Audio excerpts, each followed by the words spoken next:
Hi guys, and a very warm welcome to what is episode 10 of Glory Week, brought to you in association with the city of Fremantle. And we have returned to the heart of Freo today, to Mr. Chapels to be precise, and we are continuing the fine tradition of this show of catching up with VIP guests because Mark Beevers is joining me. Beeves, let's start with the injury, the recovery. How are you tracking? Yeah, it's going pretty well. I mean, right from when I'd done it, I feared the worst, to be honest, if I'm being honest with you. Yeah, it's the scan results shown like things that there's obviously damage in there, but like not as bad as what I first thought personally when I first did it, because it was a pretty heavy whack.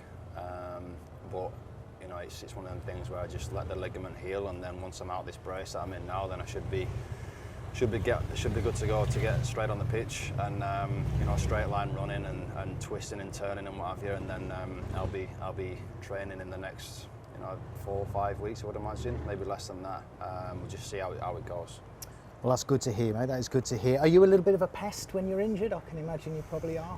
Yeah, definitely. I mean, I've warned Husey about it already. I'm not one that really ventures into the physio room throughout the season when I'm fit, to get bits and bats. Like, I've never been that guy. I don't like being in there, but I'm also, not going to be silly with it and, push it too much where I could, have setbacks further down the line.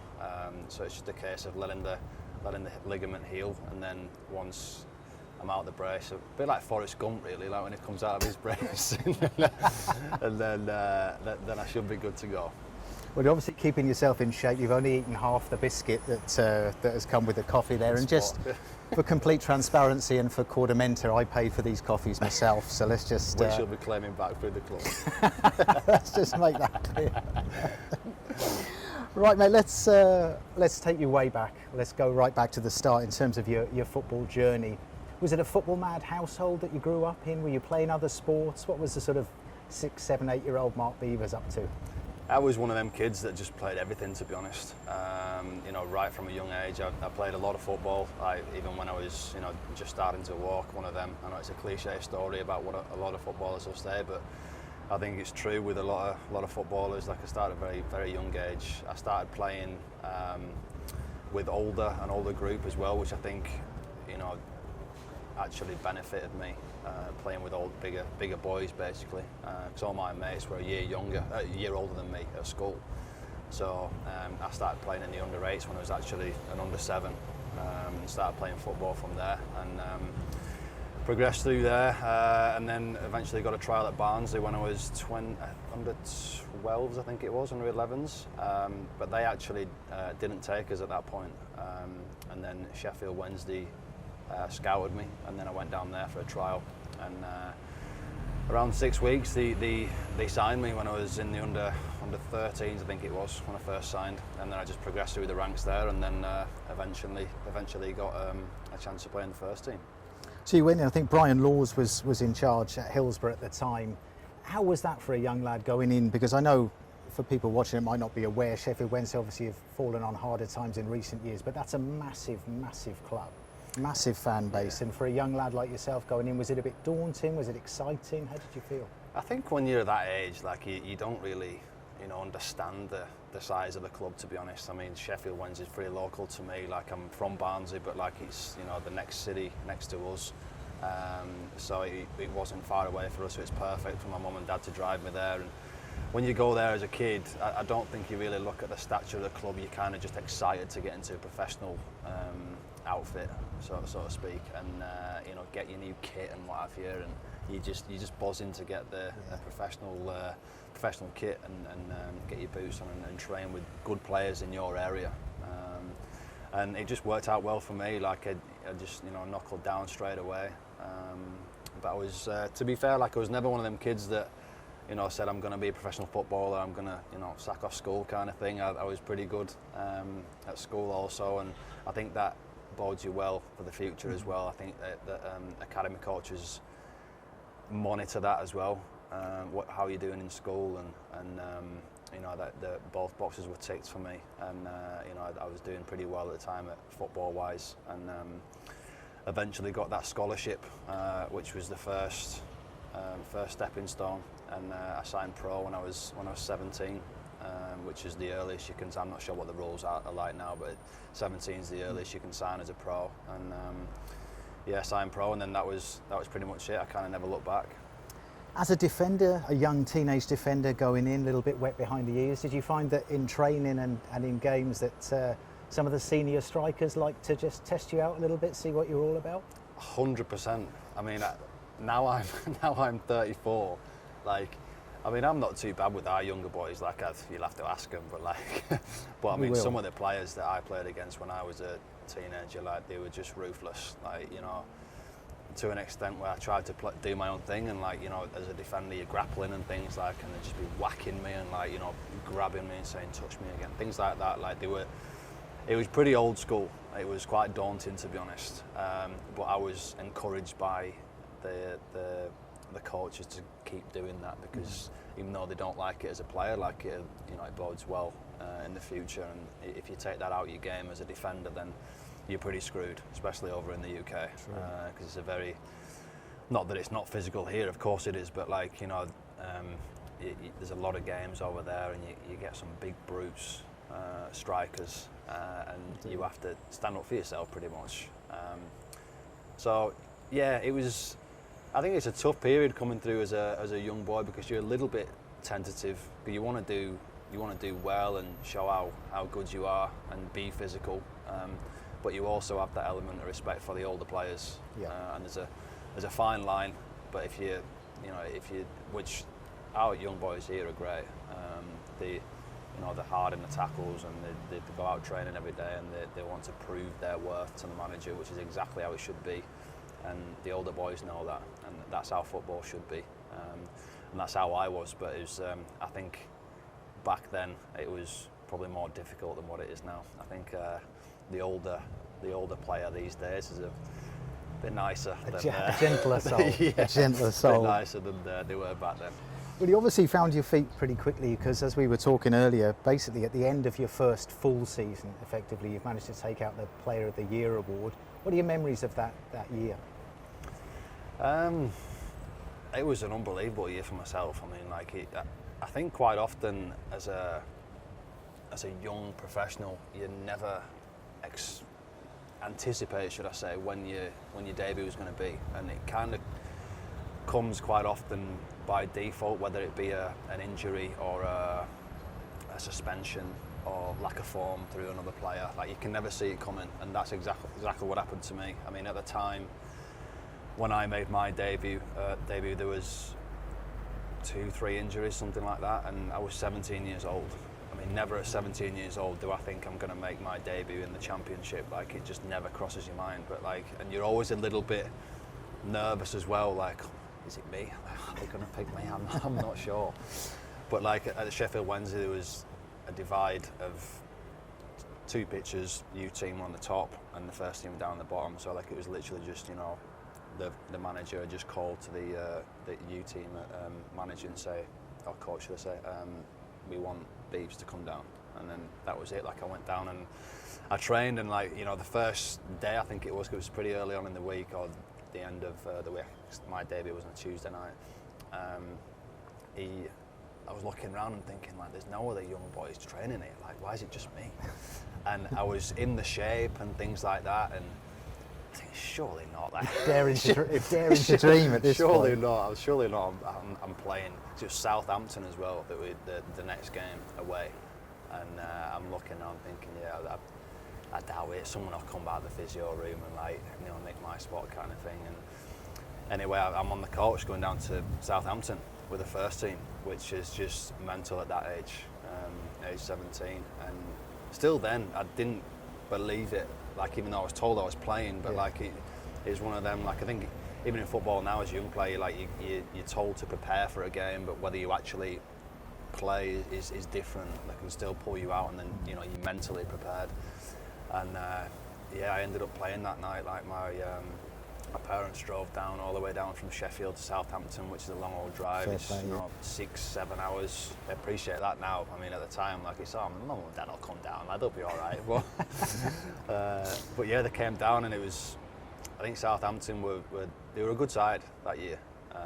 But as a young boy, looking back, you kind of just play your own game, and I wouldn't say you're not bothered about the result, but like you just want to do well. That's the first and foremost. You want to do well and impress the manager, impress the fans, because they've travelled down, and like I'm playing in front of 20,000 down at Southampton or wherever it was on a Tuesday night, and they had some good players playing. Familiar face, Gareth Bale were playing that night as well. Whatever happened to him? Yeah, I know. Yeah, but yeah, he played left back that night. So we were both 17, because I remember like my mum got the papers the next day, and like they were saying Southampton had a 17-year-old boy playing for them, like who's destined for big things, and Sheffield Wednesday also had theirs in me. We took slightly different career paths, but yeah, he played that night. We got beat 2-0, and I remember I was cramping at half time, because I mean nothing can prepare you physically for a game in the Championship at 17 years old. And I always remember the number 2 goalkeeper came over to me and he said, like, look, if you need treatment, go and get it. Because I was tentative about going to see the physio. I mean, at 17 years old, I don't want to go up to the physio and say, I've got cramp, mate, after 45 minutes. So I was on the physio bed getting a rub on my calves after 45. I completed the 90. I wouldn't say I was okay, I was battered. But I'd done well that night. I mean, I think once you make your debut and hopefully it's a successful one, then you've done that monkey's off your back. And then, I got treated pretty well in a sense of a young boy going in and bring him out when he needs to be brought out, because I played that game and then I played a home game against Preston. We got beat again, and I didn't perform as well as I did in the first one, and then they brought me out then, which I look back and I think it was a great decision, because then I was out the firing line for a little bit, and then it kind of nurtured me into like training with the first team constantly, and then a few months down the line, I think it was the season after the start, I got in, and that's when I started playing consistently. And then that year, 2008, you also make your debut for England under-19s. What sort of players were in that squad, and what are your recollections of that time? Well, I went on a few camps, to be honest. I only played once, but I say to my parents now, to be honest, like I'm kind of not bitter about it, but like when I look back at the players that were playing in the under-19s at that particular time, I was playing a better level of football than them, because they were at Premier League clubs, but they were playing under 18s, whatever it was, U-team football. I was playing men's football in the Championship, so like I can't say that for all of them, but like there was a handful of players that were playing at the level I was playing at in comparison to like, you know, Premier League players playing at U-team level, which I kind of disagreed with at the time. But I'll always be grateful for getting my chance to, you know, put an England shirt on, even, you know, it's at a U-team level, but I mean, it's a good achievement for myself, and I got my cap. But yeah, I went a few times down to the camps, and I think one against Croatia, and the one where I got my debut was Russia, down at Milton Keynes Dons Stadium, and I got on for the last 20 minutes. I think we beat them 2-3-0 or something, but like it was a completely different game to what I was used to on a Saturday playing with Sheffield Wednesday, because the football you watch international teams now, it's the same at the youth setup as well. Like it's all possession based, and I was looking around thinking this is like training, like it, because in the Championship it's just so, you lock horns and it's so like physical, whereas I went to England and it was just, I'm passing it around here, no one's closing me down, like this is cruising. I feel like Beckenbauer strolling about. I was cruising. But yeah, like I was so grateful for getting my for getting a cap at that age, at the under-19 level, and it'll always be with me. But then eventually, through whatever reason, I think I can't remember the last time I got called up after that, but I had a back injury, which pulled me out of one, and then it kind of just fizzled out, and then I just started playing regular football for Sheffield Wednesday. All right, so you didn't play for England at Wembley, but you did, I'm fast forwarding a little bit now, you did have a couple of appearances at Wembley. Let's start with the playoff, the League One playoff, Millwall against Barnsley. An ironic one for you, bearing in mind that you're playing for Millwall against Barnsley. The result doesn't go your way, but you do score. Just talk us through scoring at Wembley. If someone were to ask me like what was one of your best moments in football, that would quite comfortably get in my top three. Like that instant, like I still look back at it today, like it's, you know, there's 70,000 people there, like, and I scored in front of my own fans. I mean, the scoreline, I think I made it 2-1 at the time. But like, obviously I wanted us to win, but like on a personal note, like to actually score at that stadium and in front of Millwall fans are wild, like they're great. And when that goal went in, like you just see the fans just lift off, and it's just, it was so loud. And I've got a couple of pictures of, I can see my father-in-law just is like giving it a fist pump as I've gone over to the advertising board. I've kicked it, like I don't know what I'm doing. I don't know what I'm doing. Yeah, I mean, I've just scored. Like there's no celebration. Like, well, there was at first actually. I give it the old wingspan. I think I've. Oh wow. Yeah. It's quite composed at first, and then I think a few seconds into it, I've just kicked the advertising board. Like with 2-1 down, like want to get back in the game kind of thing.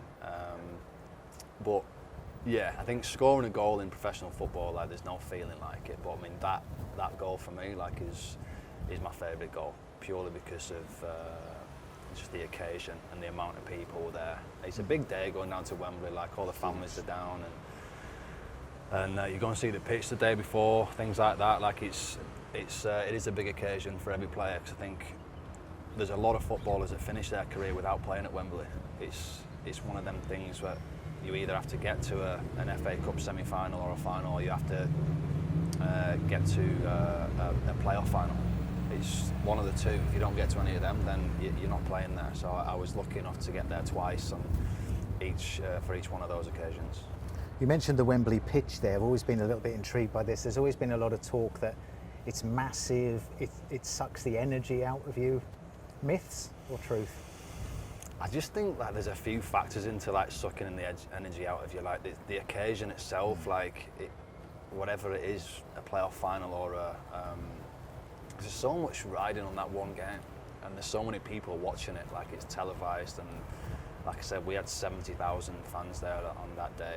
I think it was the Millwall, Wigan. I think there was a similar amount of fans in the final for the League One playoff. So it does, and it is a big pitch, but I just think it feels bigger because of the occasion and how many fans are there. And you're right, that's not a myth. It does suck the energy out of you, but like you've kind of got to keep a calm head, which is very difficult to do. Like when there's so much riding on that game. So I'm extremely grateful, and we worked hard to get to final on both to Wembley on both occasions, and I fully enjoyed it, even though the results weren't great. But on a personal level, to score a goal there, like that'll be with me forever. You've scored that goal. You've had that explosion of emotion where, like you said, you've almost just completely lost control and like, you don't know what you're doing. How hard is it then to just settle back into the heart of defence when the game restarts and just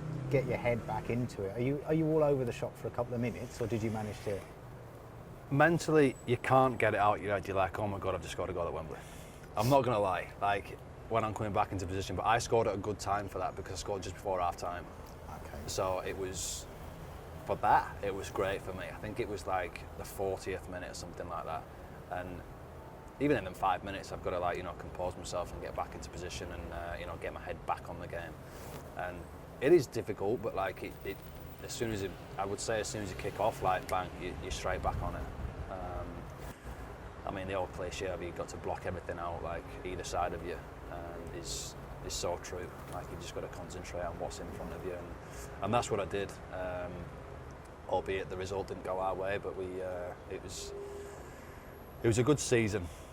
So it was, to get to a playoff final at any level is a good achievement. But like it's so soul destroying getting all that way, and you play them semi-finals, which are pretty similar to the final. The semi-finals, home and away. Like you got Wembley riding on it. You're one game away from getting promoted, and it was soul destroying to get beat. But looking back on a personal level, yeah, like I said, it's nice to play there. Is it true, because obviously a lot of people watching will be familiar with Phil Parkinson now from the very popular Wrexham documentary, is it true that he tried to get you in to Wrexham and you opted to come to Glory instead? How true is that? It's just something I heard, Beevers, you know, just something You've been doing your research again, haven't you? Yeah, I was incorrect.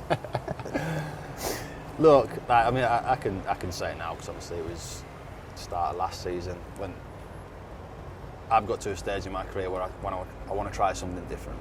I want a different challenge, and Perth was one that appealed to me, like playing in the A-League, and I knew people here also, so then, you know, that was a big tick for me, and I was ready to come and try something else, and I opted for that. And the answer to your question is there was some talk, yes, but I never entertained it from my end because I was coming here. So what you're saying is that you could have been sitting poolside in LA chatting to Ryan Reynolds. Wouldn't change it for the world, Gary. I wouldn't change it for the world. I would opt for this all day long. So you come to Glory, start of last season. A few ups and downs, I think it's fair to say. It's not been dull. How have you found it as a football experience? Then how have you and the family found it as an off-field experience? The family's great. Like, they absolutely love it. There's never going to be any problems with that anyway. We were told that coming over here, like, and the place, we absolutely love it. It's great. I mean, what's not to like about it? Like, it's such a spectacular place. Like, you've got the coast there, bang next to you. Like, for me, that's not something that I'm used to.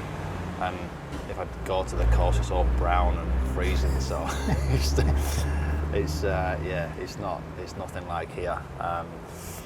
On the football side of things, like, I've thoroughly enjoyed it.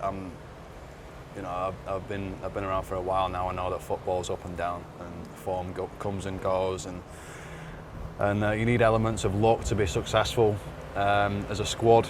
And I can say of last year, like, it was a roller coaster season. Like, you had the start of the season where we didn't picked up 3 points after 5 games, something like that.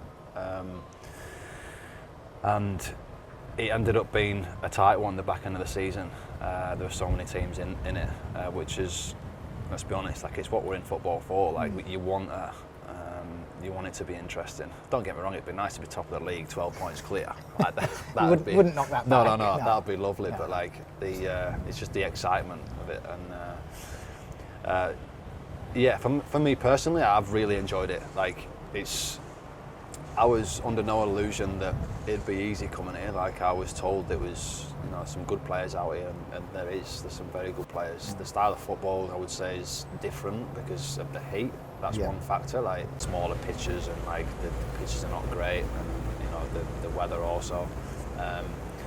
But I came here for a different challenge, and I've definitely got it. Like, I've loved every second of it, and I think this season, looking at it, the last couple of games we've got 4 points, and there's absolutely no reason why we can't go and get, you know, 2 or 3 more wins in the next 3 or 4 and get ourselves right back in that pack.